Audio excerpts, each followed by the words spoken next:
Hey everyone, how's it going? It's Josh, Urban Armed here, and just getting a few things together. I meant to leave a little while ago, but I thought I would kind of document this adventure because I'm going to be going to Chattanooga, which is about a 2-hour drive for me from Atlanta, to buy my CVT tent. So decided to go with CVT. They reached out to me, and yeah, after a lot of research and looking at the things, I've decided to give them a shot, and let's see how it goes. So I'm gonna go with the Mount Shasta Extended Pioneer, or no, Stargazer, sorry. The Mount Shasta Extended Stargazer, which includes the annex. I'm gonna buy the condensation mat. I already got the mounts, the racks on the truck, so it'll be kind of a first time to use those as well. Hopefully everything works out great.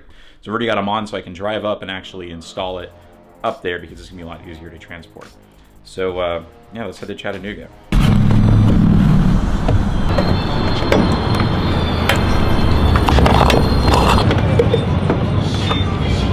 All right, so why go with CVT?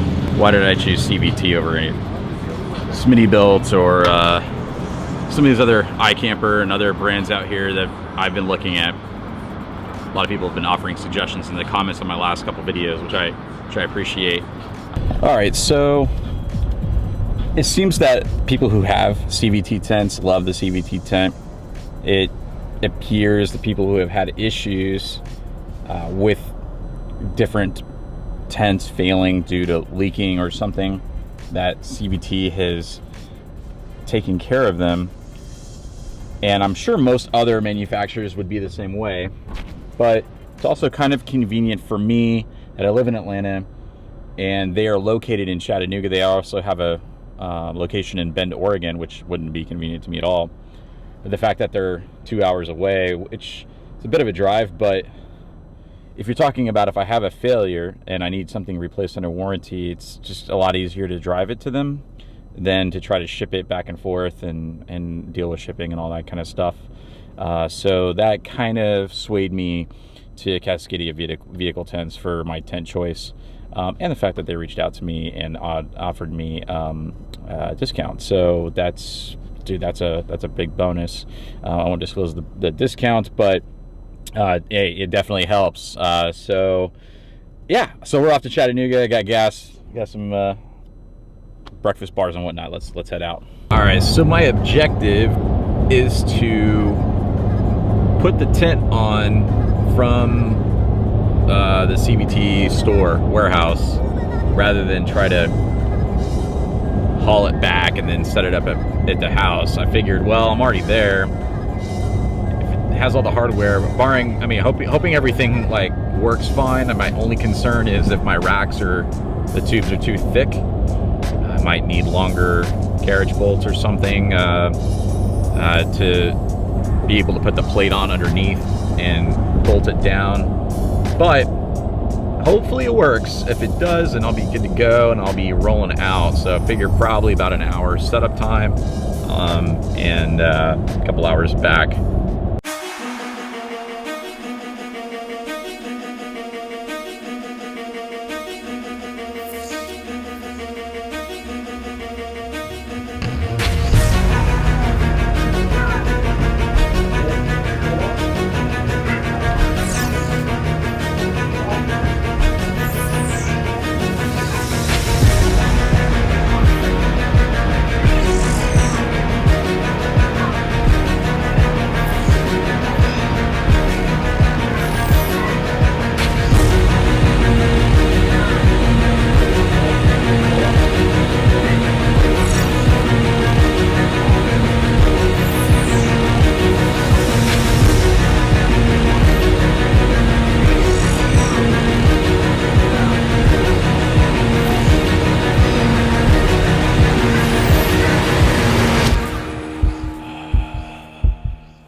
Just readjust its front corner a little bit.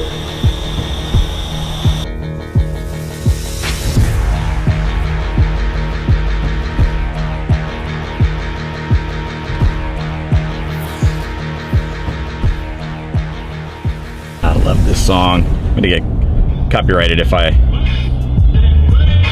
play too much of it. So it is a couple days after picking the tent up, and I've been driving around with it on my truck for a couple of reasons. One is I just kind of, well, the main reason is I don't have a easy way to take it off and move it. I could store it in my shed, but I'm gonna go camping this weekend, so I was like, why take it off anyways? But I am working on a hoist system to put up in the ceiling of the garage, so that will make my life a lot easier to take it off and put it back on by myself. And I'm just gonna leave the tent, I'll show it to you in just a second. I'm gonna leave the tent bolted to the crossbars and lift the crossbars right up off the rack, the sides of the rack, so that I can just keep it all one piece, because I'm not really gonna use those racks for anything else other than the tent. So makes my life easy. I don't have to unbolt the tent every time. So that was basically what I was gonna do, is just kind of show you. And the other reason I've been driving around with it, sorry, popping all around, is I just wanted to see how it felt. It definitely, there's a little bit, I could notice the suspension did drop just about a little bit, maybe a 1/4 inch, maybe 1/2 inch, not that big of a deal, but I did notice it.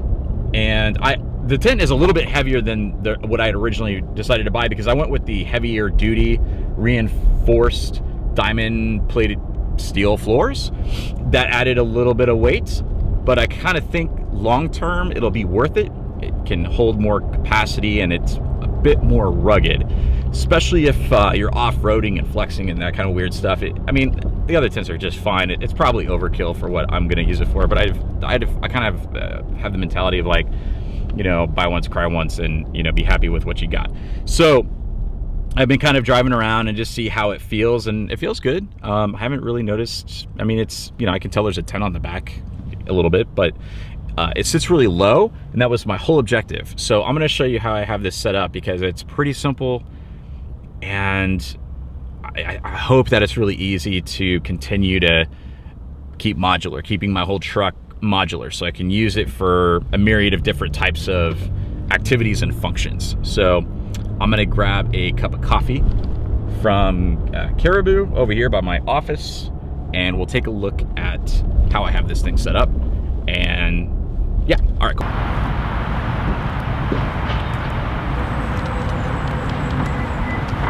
All right, so now that we got coffee out of the way, let's take a look at how this rack is set up. First off, we'll just kind of do a little bit of what it looks like from back here and around. Looks matter. My objective is to keep the tent as low with the roof line as possible, and kind of achieving that, as you can see. Close. Once I have the Prinzu rack on here, and the wind, I don't know, the fairing on the front, I think it'll help a little bit with pushing air up over the cab, just to try to create as little drag as possible. But as you can see with these racks, these are just bolted to the inside. I'll show you what that looks like. They come with these little pieces that just slide into the rail system, the existing rail system, just like the Diamondback cover bolts into. And let me actually, here you go. And then the racks just like literally screw into there. There's 4 of them, so 2 bolts, and those 2 bolts hold this guy in place, which is really solid. And then it's just putting the crossbars on. It's 1 bolt for each side, so a total of 4 bolts. So the idea is that I can actually just undo the 4 bolts and hoist this whole system up.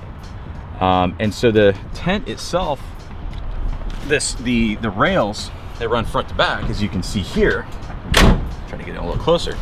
As you can see, the rails, basically you just take this end cap off on the end here. There's this little end cap, and you can slide your screw in, slide it in, and then it just drops into these slots right here, and they're held in with a 13mm bolt. So there's 4 bolts in total holding the tent. Sorry about all the noise in the background. There's a lot of construction going on over here. It's 4 bolts that hold the tent to the rails, the crossbars, and then there's 4 bolts holding the crossbars to the bed, and then each bracket has 2 bolts holding it to the inside. and driving it 80, 90 miles an hour on the way back from Chattanooga, I was kind of pushing it a little bit to see if I would have any issues. Let me change my aperture there a little bit. It's not so bright. I didn't have any issues, and it's been really sturdy. Then again, it's just all been on road. I haven't really taken it off road at all. So yeah, I want to give a big shout out to Tom at CVT Tents in Chattanooga. Super stand-up guy. Answered all my questions, super patient with me. He was pretty much one-man show, working the shop by himself, and had a handful of customers coming through, but still was just great at helping me out, and back to the truck and got this thing installed. And I'm glad, because it's pretty heavy, and I don't know if I mean, I was planning to install the tent by myself. I brought my tools with me, but it was just nice to have you know, an extra hand and just pull it in. And you know, he also gave me a walkthrough and just little ins and outs on the tent. And also with the tent came, hang on a second, this is Joby. So it came with this bag, which is pretty heavy with everything in here. So this is the bag, and bouncing around, sorry about that. Hell's the zipper on this thing. There we go, it's on the side. So in the bag it holds the and it comes with two. This is the Mount Shasta Summit extended stargazer. There's all these, and it's red, so it's this color right here. I'll post a picture of it, of the tent on inside the shop, and of course I'll have a video out next week from this weekend camping trip, testing it out. But so this bag holds the rubber floor for the annex. Of course, came with the annex itself. It came with a blackout rain fly. So there's two rain flies it came with. This is the black one. The one that's on there is the one with the windows and stargazer. And then it also came with this really nice tool pouch, which I'll open it up and get a close-up shot, because it's really nice actually. So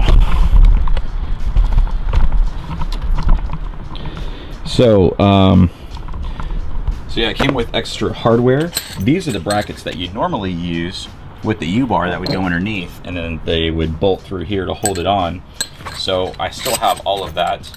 Came with wrenches, which are socketed, which is nice. All the stakes for guying out the annex, and then some extra spare.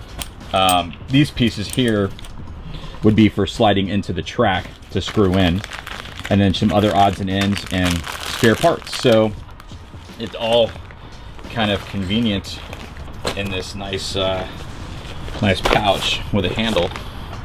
So you don't really need this whole big bag if you're not planning to use all this stuff.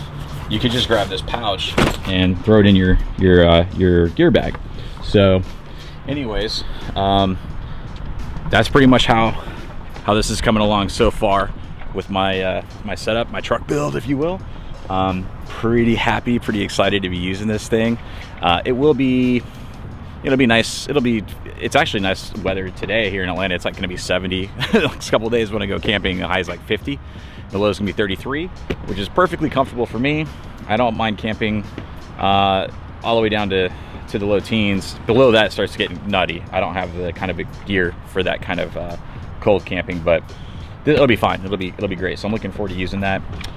So yeah, that's pretty much the whole setup. All right, so that's pretty much it so far. I'll be shooting a video this weekend from our camping trip, and be getting some video of my tent. I mean, just how it's kind of working with this particular height and everything. I think people might be interested in that. So if you want to see that, make sure you're subscribed to my channel, and you'll get just mark the notifications so you get notified when I upload. If you like the videos, definitely hit the like button. Kind of helps me use as an indicator. And I'll keep posting videos. I've got more stuff coming in from the guys over at 48 State 48 Overland out in Arizona, Eric and Jay. Super great guys, helpful, and they are super knowledgeable about these particular vehicles. They each have Tacomas, and so I've been talking to them extensively. They spent about an hour and a half on the phone with me, just answering all sorts of questions I had about suspension and lights and onboard air. So I've got some parts coming from them And I'll have a link down below to their Instagram and their website. They have some really great kits which will save you a ton of money, that kind of incorporate a lot of different components that you would need, and they kind of really thought it through. And after doing independent pricing, I mean, you just really can't beat some of the prices they've got. So really excited to be working with those guys. So as that stuff kind of comes in, I'll be putting that into the truck. Some of it's already come in, but I'll talk about that later. But if you have any questions about how I have this all set up with everything, just post a comment down below. You can also shoot me an email, urbanarmed@gmail.com, or follow me on Instagram. It's just urbanarmed. So anyways, hope you all have a great week, and I'll be catching you soon. Later.